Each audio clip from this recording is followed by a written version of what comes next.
told your friend you're not okay, and tell me what's wrong. Welcome to the Inquirer 1.0. Today I'm going to be talking about Ernie Bewick from Sunderland. Now, this guy was is a very hard man from Sunderland, ran the doors, sort of looked after the city. They even called him the Rocky Marciano of Sunderland.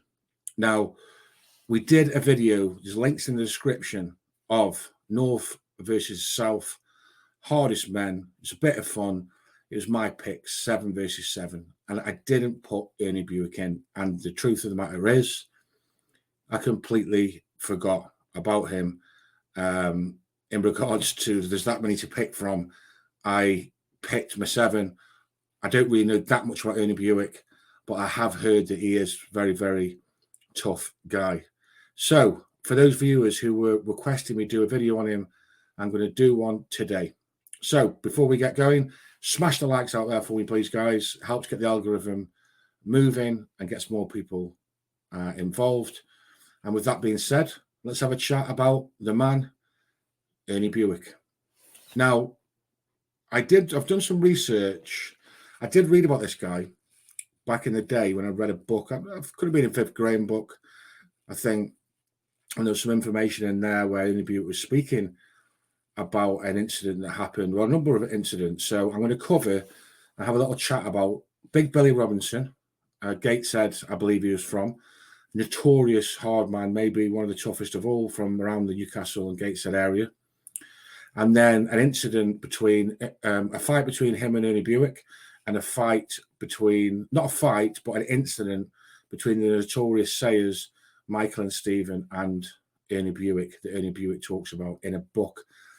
I think it's a Lee Duffy and a Viv Graham book that he talks about this. I had a quick read of a few different bits and pieces before putting this video together. So the first, which was quite a lot of interest to me, was I knew about the Billy Robinson and Ernie Bewick fight, but I didn't realise there'd been an altercation prior to that. Now, Ernie Bewick, speaking in this book, said that he was working the door and Billy Robinson came with a few of his pals and they were a bit drunk, and several of the group were barred from this certain pub that Ernie Bewick was minding. Okay. And there was a bit of back and forth.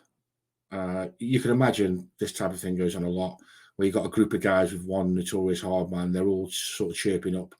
I've been there and seen it myself. And Ernie Bewick, very polite. I've been told that he's very much a gentleman. Not a massive guy, very well built, but shortish and high, but was a good, accomplished boxer. Okay. Now, he said, look, you can't come in to Billy because a couple of your group are barred. It's just not going to happen. A lot of the people in the group were saying, who do you think you are, you little shit, sort of thing, and giving it the big one. And then he said, look, I'm sorry, but I just can't do it. And then Billy said, look, who do you think you're talking to? Let's have it, sort of thing. Now, it must be said, Billy was in drink. Pardon me, guys, that was my phone going off. Billy was in drink, and he sort of came forward to fight Ernie Bewick. This is according to Ernie. I'd got no reason to not believe him. And he sort of moved forward, Bewick, and bang, bang, and he took Billy out, and Billy was knocked unconscious, apparently. And his mates sort of took him away. Now, being the man that Billy Robinson is, very, very hard man, a tough guy, he was not going to take that lying down, and put the word out that he wanted a straight go between himself and Ernie to settle matters, because obviously he'd been in drink, etc. So Viv Graham, who looked up to Billy Robinson like as a father figure, sort of sorted and organised this out, and it was held at a gym, I believe, which was owned by a famous sort of bodybuilding guy. I can't recall his name. And that's where the fight took place. But amazingly, Ernie Bewick just turned up, even though these guys were very, very serious guys. Ernie Bewick just turned up on his own for the fight, and just accepted that they would show him fair play. Viv Graham took him through into this area of the gym where they had a fight that a fight started between him and Billy. So they shook hands and they got started. Now, apparently, Billy's obviously a big guy, right? And he's got a long jab, very powerful right hand, I believe, which would just knock people's spark out. So Ernie, being a smaller man, he says in this part of the book that he was sort of ducking, weaving, just sort of trying to feel Billy out, in and out, trying a few shots, and Billy was trying to stalk him down with the bigger shots, but nothing was really landing of note. And then Ernie said that he got into a position where he was catching Billy a bit, and Billy was puffing. But obviously, he was a little bit more out of shape. But then he said he just got tagged with a shot out of nowhere, and he dropped to the floor. Ernie thought that Billy had caught him with an uppercut, which he didn't see, or something like that. But he said that really just made him go crazy, and he sort of jumped up and just went straight at Billy, bang, bang, bang, bang, hitting him with shots, etc., until Viv and everyone pulled him off, so that was enough, and that he'd won.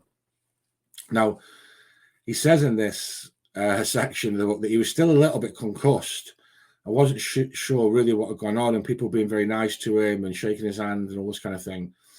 Until he left, he found out that it wasn't actually Billy who'd hit him. It was Viv who'd cracked him on the sly and dropped him, because obviously, Viv later apologized to Ernie and said, look, I love Billy, and he's like a dad to me, and that's why he done it. And all was peacefully resolved, although there was a little bit of back and forth at times where people said that Viv was, giving the big and saying that he'd laid Ernie out and this kind of thing. But Viv denied this, and, a lot of the time people just make things up to try and stir trouble up between people. But Billy and Ernie shook hands and were ended up good friends. And Ernie alluded to in the book that there was an occasion, and after that, when they were friends, where they were set upon by guys, and Billy knocked a couple of them out, and was really a tasty fighter himself. But that just shows how fearsome Ernie was. But what was also interesting in the book, he also says that Michael and Stephen Sayers, with a firm of lads, came to Sunderland for a night out and were trying to sort of push their way through to this club and sort of throwing the weight around. This is sort of his type of words. And he was in there with a load of guys from Sunderland, big bruisers, serious guys, and there was a bit of a confrontation. And Ernie basically told him, look, you have to get out of Sunderland. We're not having you here. And Michael and Stephen allegedly said that, look, we're tooled up, as in firearm tooled up in the cars or whatever, and that they better back off. And apparently Ernie said, look, we're tooled up as well. No problem. And it ended up with the Michael and Stephen allegedly sort of leaving with their firm and out of the city, which just shows, because the Sayers very feared crime family at one point in Newcastle. So, for Ernie to have that kind of clout in Sunderland just shows how respected he is. I just want to point out that he's, from what people have told me in the comments and people that I've chatted to, he is very much a gentleman, Ernie Bewick, not a bully, does things the right way, but just a very capable boxer and fighter. Apparently he beat Viv Graham in the amateurs back in the day before they got to know each other properly. So I just thought that was would be a bit of a shout out to Ernie Bewick. I know that he's still about nowadays and he still trains, I think, and everything else from what I'm told. And he did go on to a tragic incident where he ended up spending time in prison, and a guy he had a fight with died.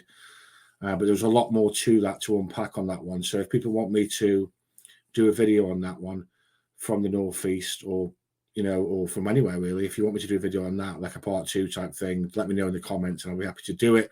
Just a quick one going on about the legend Ernie Bewick, the Rocky Marciano of Sunderland. Hope you enjoyed that, guys. Take care.